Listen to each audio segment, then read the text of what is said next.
Μπορεί να πας τώρα με τις πάπιες. Τόσες μέρες ήθελα να σου πω ένα ανέκδοτο. Μου επιτρέπετε να σου πω ένα ανέκδοτο?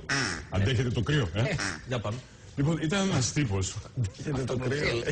Αυτογνωσία λέγεται. Έχει σχέση με παπάκια γι' αυτό. Από την πρώτη μέρα ήθελα να του πω μέρες τώρα γιατί το ξεχνώ συνέχεια. Ήταν ένας τύπος λοιπόν που πήγε στο γιατρό, είχε ένα μικρό πρόβλημα, ήταν λίγο βραδίγλωσσος. Καλημέρα σας γιατρέ. Καλημέρα σου λέει. Ξέρετε, λέει, έχω ένα πρόβατο και λέει, πρόβλημα έχω, λέει, με τη φωνή μου, δυσκολεύομαι στη δουλειά που κάνω. Τι δουλειά κάνετε? Εγώ είμαι αγρότης και έχω παπάκια. Έχω μια φάρμα με παπάκια. Του λέει, ναι, αλλά δεν καταλαβαίνω γιατί η φωνή σας με τα παπάκια, ούτως ή άλλως τα παπάκια είναι, δεν μιλάτε, ας πούμε, στο τηλέφωνο με κάποιον άλλον άνθρωπο. Πώς έχω πρόβλημα, γιατί κάθε πρωί στις 6 το πρωί ξυπνάω.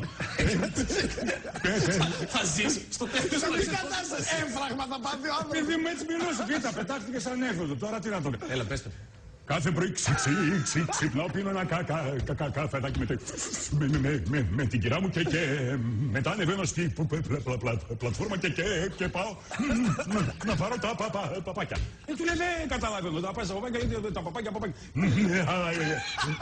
Εκεί που πάω, λέει, με τα παπάκια, είναι πρωί και τα παπάκια κάνουν θέλουν να ανοίγω εγώ τις πόρτες και τα παπάκια και εγώ λέω και έρχονται και ανεβαίνω στην πλατφόρμα και μπαίνουν το ένα δίπλα σ' άλλο και κλείνω την πλατφόρμα και το πηγαίνω στη... να φάνε. Τι λέει, ναι ρε παιδάκι, Μπορείτε να ερεμείτε. Μας συγχωρείτε. Μα μας καλά τα ανέκδοτα. Συγγνώμη που δεν μπορούμε τους υπότιτλους.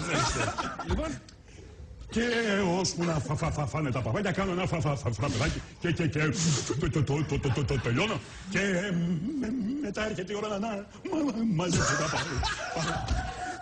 τα παπάκια για να τα γυρίσω πίσω στη φάρμα. Και εκεί πάω και τα φωνάζω. Και αυτά ξέρουν και ακούνε παπαπαπά και ανεβαίνουν πάνω στην πλατφόρμα για να φύγουν.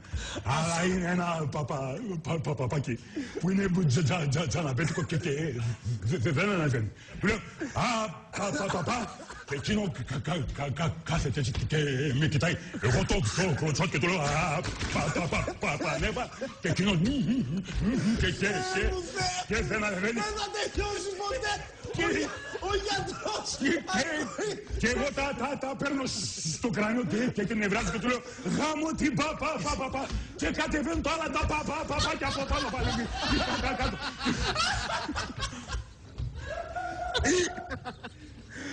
Καλησπέρα σας κυρίες και κύριοι. Άλλο δεν πεις τίποτα. Το κατάλαβες, να σου το πω και στα αγγλικά. Το πρώτο ανέκδοτο δεν χρειάζεται να τελειώσει για να γελάσεις. Άσε καλά, αγόρι. Άντρα, κάνεις εκπομπή τώρα. Πώς δεν το πάω τόσες μέρες με τις πάπιες, πώς το ξέχασα εγώ.